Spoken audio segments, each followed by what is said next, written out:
Fantastic, Stuart. Thanks for a really interesting talk. A rather bleak note to end on, but hopefully space traffic control will come and we'll still be able to spot any rogue asteroids. We've got quite a few questions come through, so I'll just Hmm. start firing them away at you. So Okay. PJ has asked, what's the typical life cycle of a satellite? That's a really good question. So satellites in low Earth orbit typically last somewhere between 5 and 10 years, most of them. The satellites that are put into higher orbits, like geostationary orbits, their target lifetimes are typically around 15 years now. And then some of the scientific satellites that go way out into the solar system have a very long journey before they even get to their target.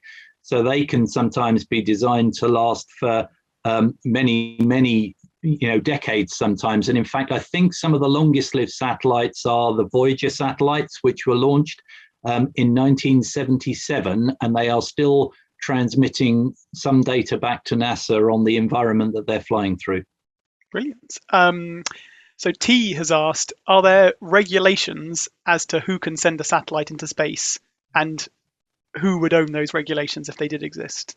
Yeah, so there are various nations that have signed up to various international treaties. There's one called the Outer Space Treaty. And what that says is that national governments are responsible for the stuff that gets launched into space from their country. So the UK is the UK government sort of licenses satellites built here in the UK for launch into space. And they try and make sure that the satellites comply with various regulations.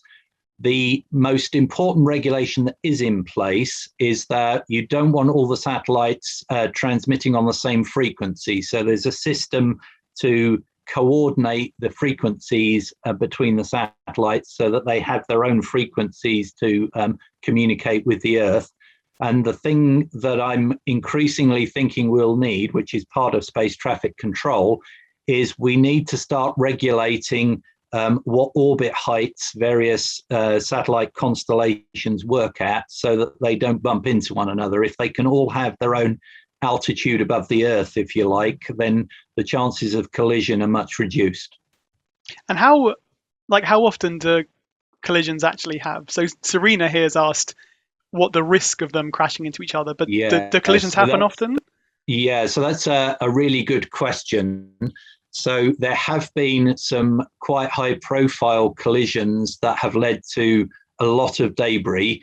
So back in 2009, an Iridium satellite, that's a communication satellite operated by the United States, crashed into a defunct Russian satellite called Cosmos 2251.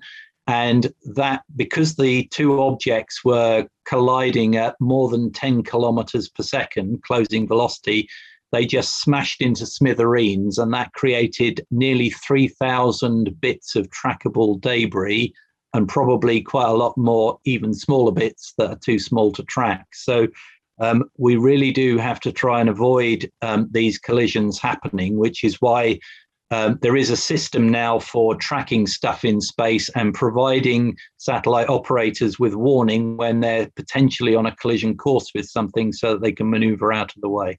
Mm-hmm. Kind of related to this, Dee Dee has asked, what's the biggest mistake you've seen on a satellite that's gone into space? Without incriminating any of your former colleagues, I guess.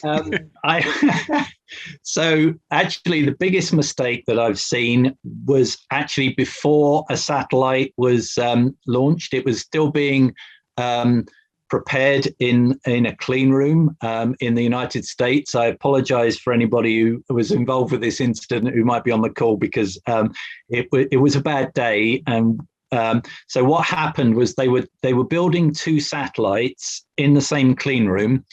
And when you build a satellite, you put it on a sort of like a platform that you can use to move it around and tip it over if you need to. So they had two satellites and two of these platforms. And for some reason, only one set of bolts to bolt the satellite to the platform to keep it safe. And there were two teams working on these two satellites, and the team that didn't have the bolts decided they wanted to move their satellite around the clean room, so they borrowed the bolts from the other team and didn't tell them. So then the other team came back after lunch and decided they were going to tip their satellite over, except that now it wasn't bolted to their platform anymore, and the satellite fell over and smashed. And that wasn't a happy day. And if there's one positive thing that's come out of that, is that every satellite clean room in the world now has a picture of that poor satellite lying in pieces on the floor of the clean room. I feel very sorry for whoever was working on that, but I guess this is how people learn lessons, isn't it? It must have been a hard phone call to make.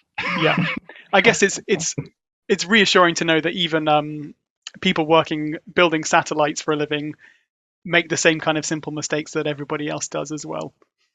Yeah. Brilliant. I think we're pretty much out of time now. And I think did anybody come up with the answer to the poser that I put in the middle of the talk? Yes. Matthew said, was it that the solar panels are not pointing at the sun? Matthew, you are a smart guy. Yes. So there is a reason why the satellite was in an unusual orientation. So normally you would have expected you could tell from the angle of the Earth, the illumination on the Earth and the illumination on the satellite, that the sun was somewhere behind the camera.